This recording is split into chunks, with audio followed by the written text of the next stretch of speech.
Well, the Africam show brought to you by explore.org. My name is Russell Gerber, with you again on this lovely Tuesday afternoon down here in South Africa. And a big welcome to all of you around the world, and thank you for joining us. Joined by this lovely group of Katmai baboons hanging out by the river on our live cameras at Olifants River.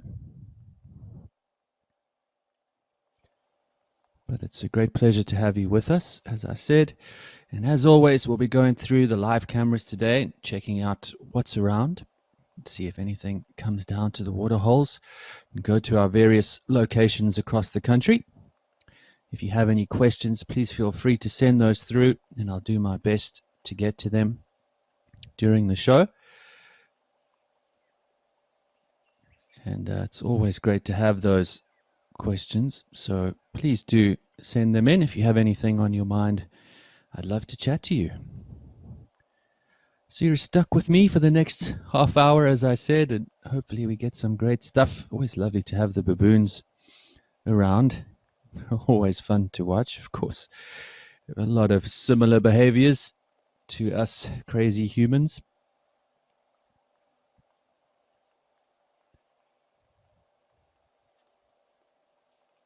It's a nice size troop of baboons here. You almost never see baboons on their own. If they are alone, generally there'll be something wrong, or it'll be an ousted male who will be shortly reincorporated into another troop. But they're extremely gregarious animals, always hanging out together, looking after each other with a very strict hierarchy of dominant males and dominant females.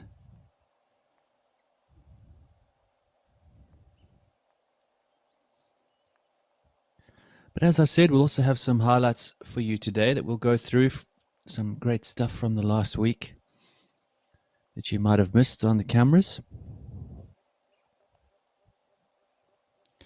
So I hope you all enjoy the show today.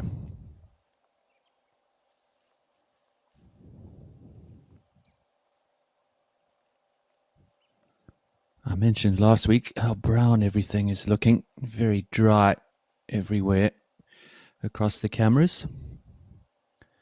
We really are in the midst of our dry season now. Pretty much the coldest time of year, sort of mid to late August. But spring is just around the corner. 1st of September, of course, spring for us down here in the southern hemisphere. But it's unlikely for most of these areas that we'll see any rain until around about November or December. In the summer months. Very much a tropical and subtropical climate in the areas around the Kruger National Park. You can hear those baboons contact calling to each other.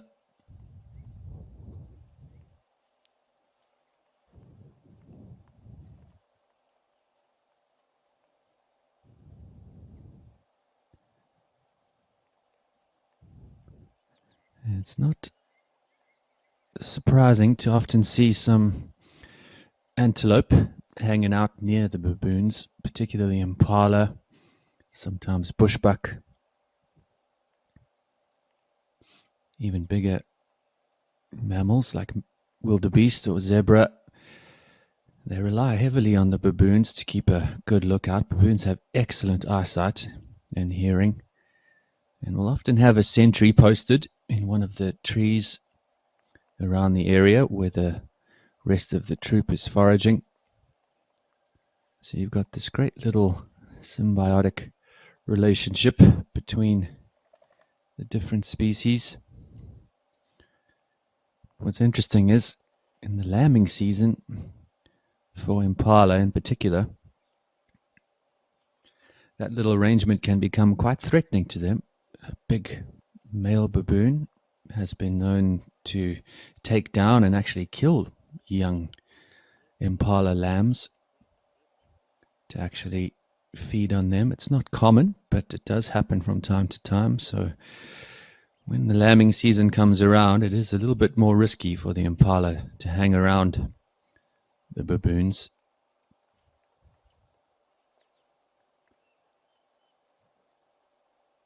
But it pays off to have a lot of eyes on the lookout, of course, with a number of big predators in the areas where we're watching. Of course, lions and leopard, cheetah, wild dogs, hyena. All predators in the area that could take down impala and other antelope species. And of course, leopard, known to take down baboons from time to time.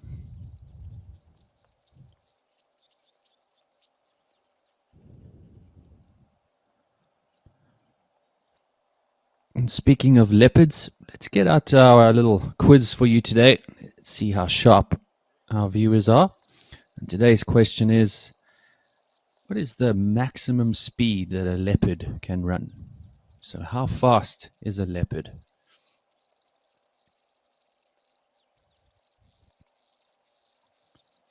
And we'll get back to the answer towards the end of the show. So send in those answers and let me know what your thoughts are.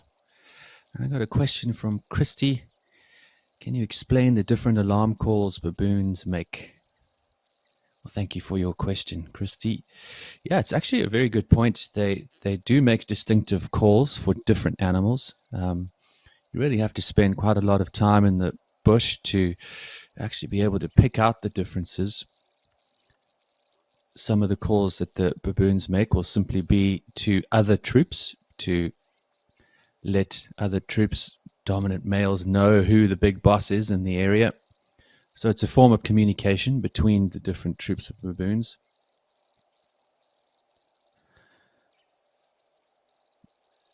But as you mentioned, in terms of alarm calls, there are a few different calls that they will make that sound just ever so slightly different in terms of warning for potential predators.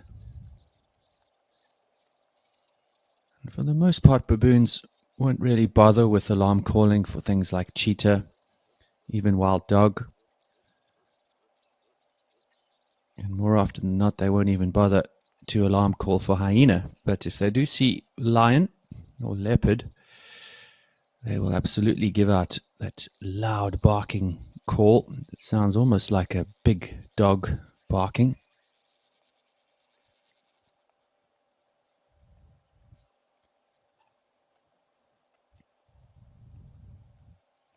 And other than those big loud calls, they do give them each other little soft contact calls. You'll hear them making that soft grunt. You can hear it in the background now from time to time.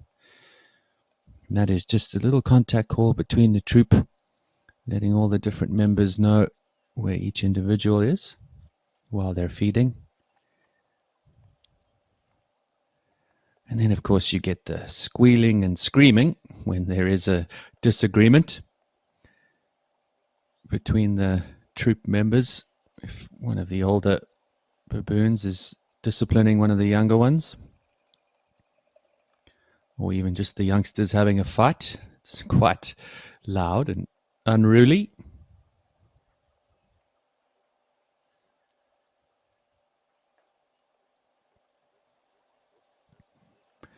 So I hope that answers your question, Christy. I'm not going to attempt to give you a baboon call myself. My baboon calling skills are not quite where they should be. So I'm going to leave that to your imagination. But I suspect if you watch the baboons for the afternoon, you'll find that they will do a lot of different calls. You can listen out for them. But thank you for your question.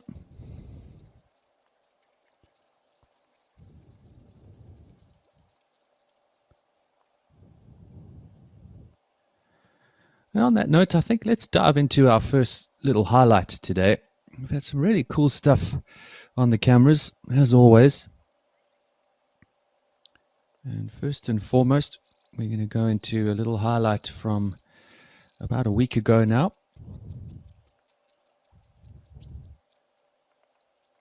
of a particular bird species that we don't see too often.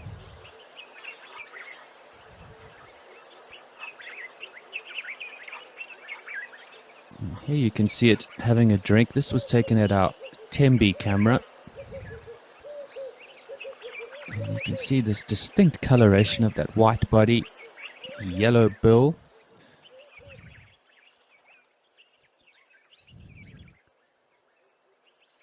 Bright yellow bill and the almost pink face.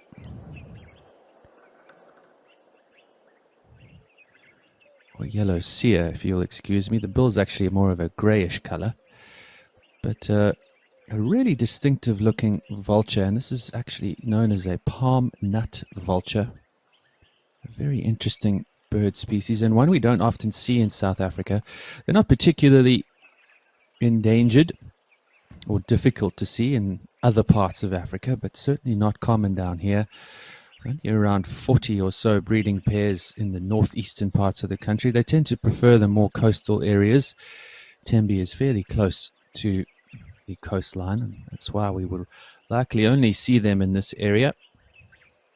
But unlike so many of the vultures, they really don't focus on carrion or eating off of carcasses. As their name suggests, they actually feed a lot on the fleshy part of various oil palms and raffia palms that you get along the coastline, particularly around Mozambique. Raffia oil palms are actually not indigenous to South Africa, so they only started coming into this area once those little plantations were established in South Africa, and they feed off of that, the flesh on the palm nuts. So certainly not your typical vulture, but it looks very much like a vulture if you look closely at it. If you've got a bird app at home or a bird book, or just have a look on Google, you'll see they do look very much like a vulture.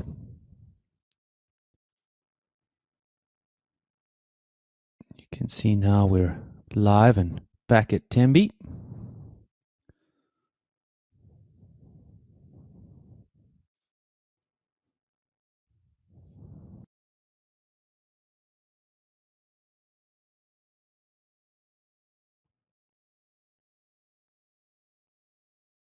This is where our little palm nut vulture was visiting.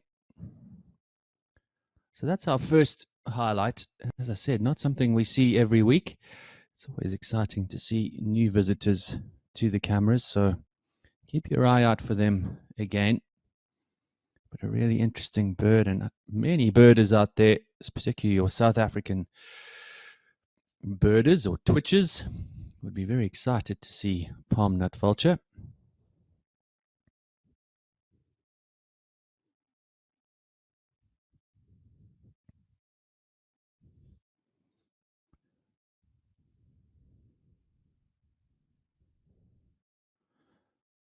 Very interesting sighting nonetheless. So there's our palm nut vulture for you.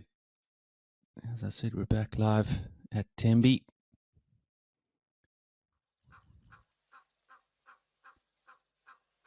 Looks like we lost the camera there, so we've crossed over to Tau for now. Every now and again we have some technical issues with the cameras. It's not uncommon for such remote areas. We have all sorts of things that can get into the cameras, from ant nests to beehives, lightning strikes in the summer.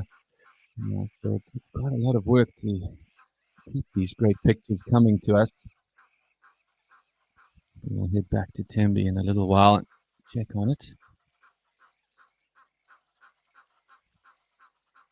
Here, looking at these beautiful elephants, taking a stroll back into the bush here at Tau, after having a nice drink at the water, I suspect.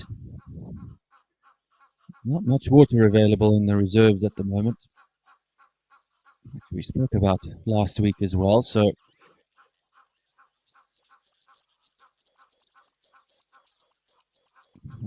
we're seeing a lot of elephants around this area in particular. They'll normally come down to drink at least once or twice a day. And that's why we've had such great numbers of the elephants around the tower where it's particularly dry.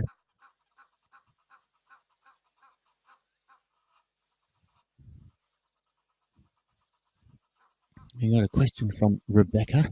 Thank you for your question, Rebecca. And she asked, do baboons ever hurt humans? Another good question, Rebecca. You know, there are records of baboons hurting people, but in almost every occasion it's been a situation of those baboons being habituated to people, where they've been fed in the past or have infiltrated into urban areas and feed off of people's refuse and garbage and things like that. And so when they start to associate people with food, they can become potentially dangerous.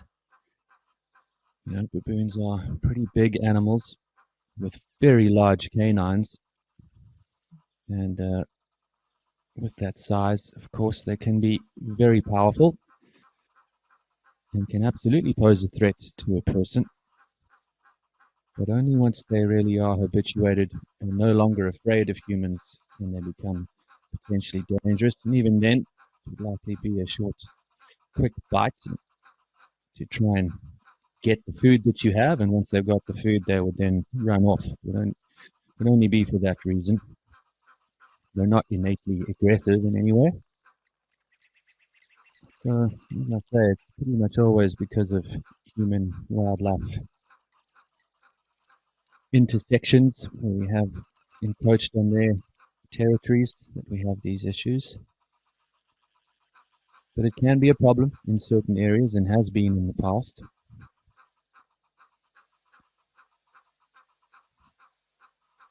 So for the most part, you'll find where I live down in Cape Town, we have a number of baboons in the area where they come into our urban areas, and we try to keep them away from those urban areas as much as possible by scaring them back into the mountains to keep them as wild as we can so they don't become reliant on our food.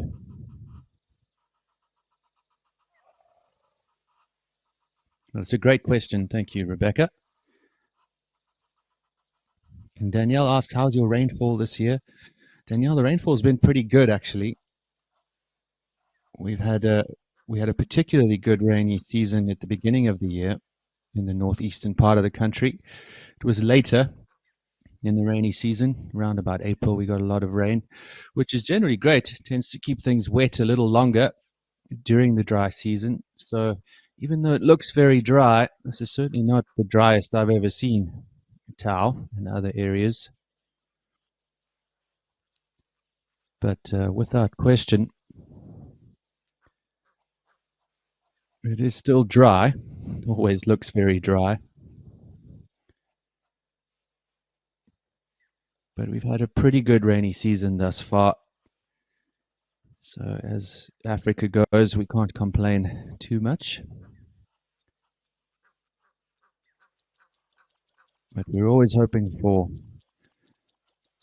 new and significant rain every year. There's never enough rain until it floods, of course, which does also happen from time to time. So yeah, it's a difficult area for the animals to live in. It's very much an area of feast or famine.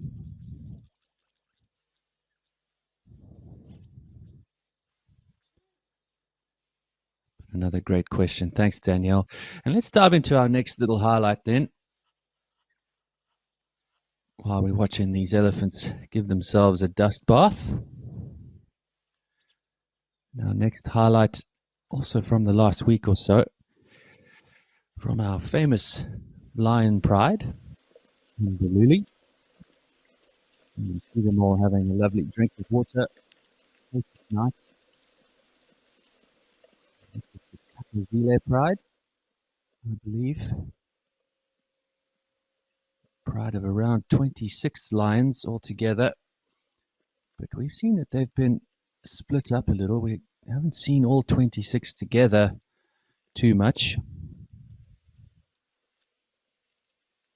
You can see this young lioness having a good drink of water.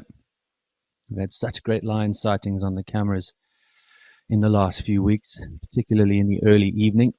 So keep your eyes peeled for that. Around here in Baluli at the various cameras from Rosie's to Nkoro.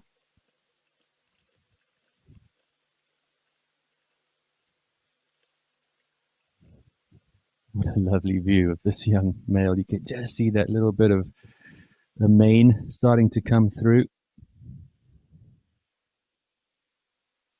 It's nothing like staring into the eyes of a lion.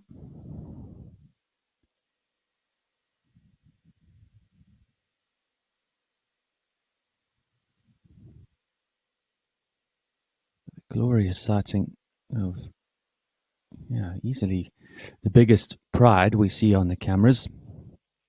We had a really cool clip. I hope you guys enjoyed that one. The Takazile pride. The big dominant males went with the pride, which is not uncommon. They do spend a lot of time patrolling their various territories. It doesn't look like they were all together.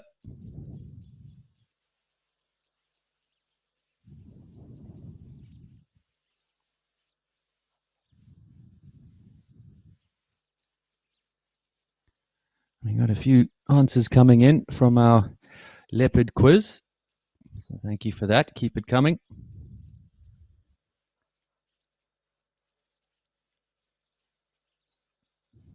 Now elephants are still having a nice relaxing time around the Tower Waterhole. You've got a little youngster coming into the picture now. Looks like a young male.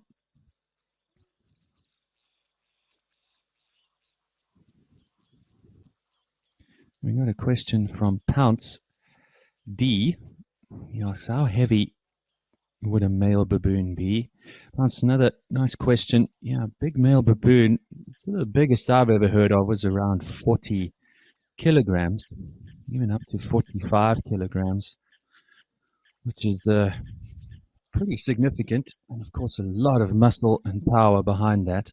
So they can be fairly significant foe, and have been known to chase off female lions or lionesses, chase off leopards. They've even been known to kill some leopards. So, yeah, as I say, a formidable enemy to any would-be predator. Thank you for your question.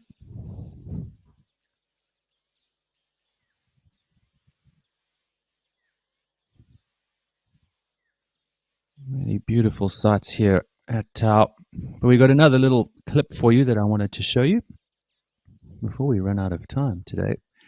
Got so much stuff going on the cameras, but let's dive into our next highlight.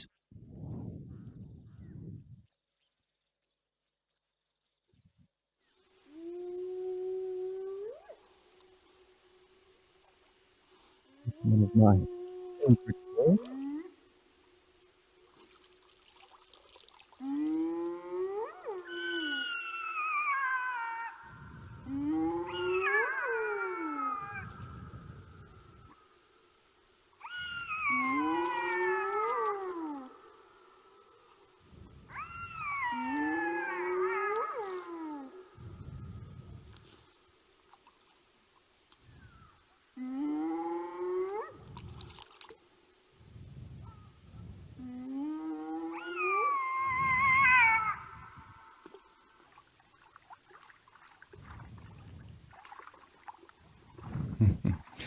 And just some super cool sounds from the African night.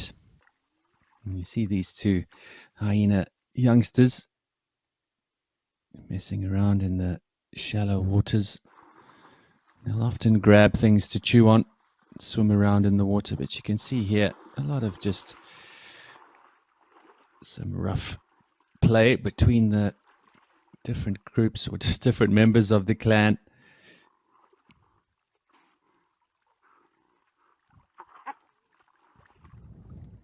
You can see sometimes they can play quite rough But there really are strong bonds between the different members of the clans.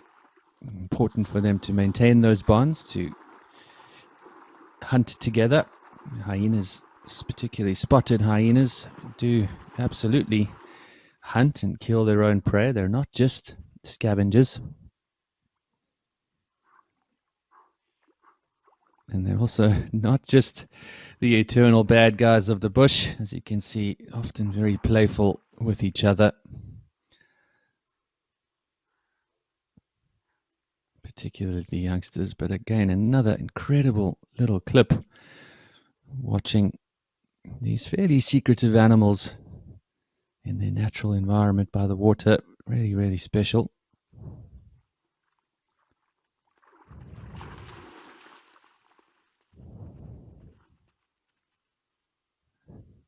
The game still continuing. It looks like a game of Marco Polo.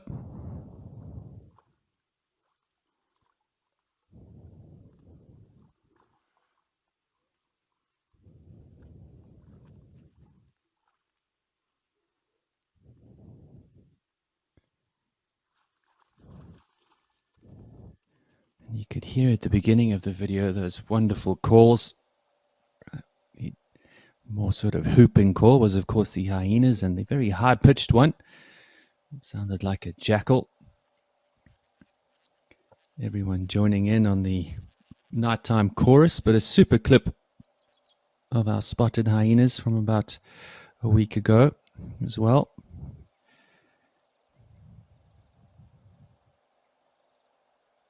We got a few more answers coming in for our leopard quiz. How fast can a leopard run?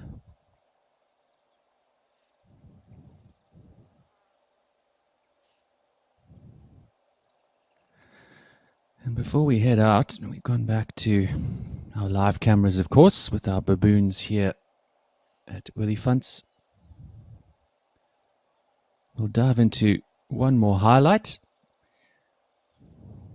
One of our famous characters on the Africam cameras.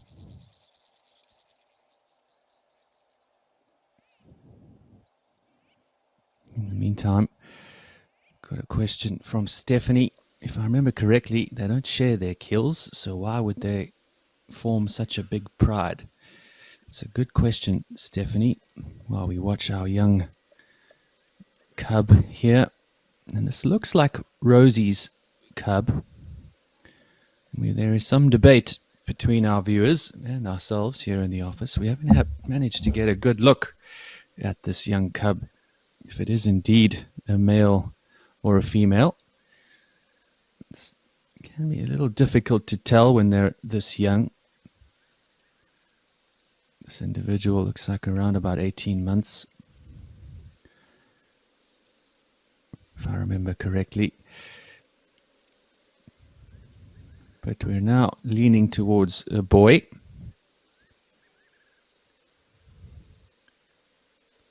But such a beautiful animal. And we're so fortunate to see them on the cameras from time to time. And because of the nature of leopards and their territorial nature, we do often see the same leopards as we've mentioned in our previous shows. So in this particular area we often see this cub, which looks, as I said, to be potentially a young boy, and then his mother Rosie, who we've dubbed Rosie anyway. But again, a great little clip of one of my favorite animals. So Stephanie, with the lions, yeah, they don't share their kills nicely, but they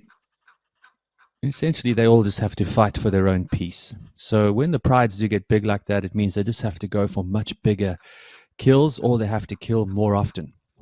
So they'll go for bigger animals like zebra, potentially even buffalo, and even in some areas things like young elephant, if the pride is big enough and they have the skill to do so. So that's what will happen when your prides start to get that large.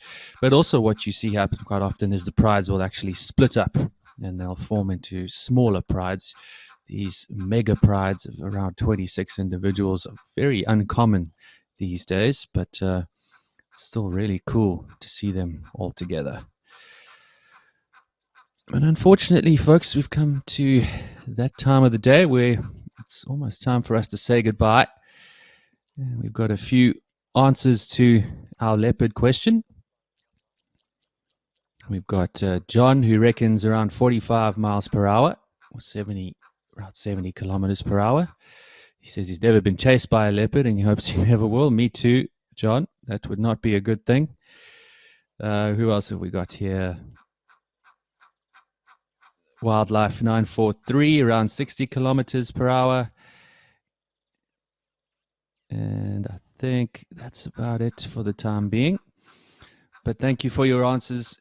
And Wildlife 943, you got it. Just about 60 kilometers per hour. Of course, difficult to measure exactly how fast they run, but that seems to be the general consensus. That'll be for a short little burst of speed. And that is really what sets them apart. It's that breaking from a standstill into full speed that is so impressive. They won't maintain that speed for very long, but they don't have to. They'll generally get very close to the potential prey they're going for, use that quick burst and that camouflage to get onto their prey, and then slowly, generally suffocate them before they start to eat them. So thanks for taking part, everyone. I'm very impressed with your wildlife knowledge. But unfortunately, that's all we have time for today. I hope you stick around on the live cameras and enjoy this beautiful afternoon unfolding with so much stuff around on the cameras.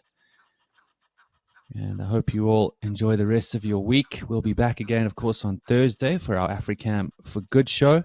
So please do join us then, same time on Thursday.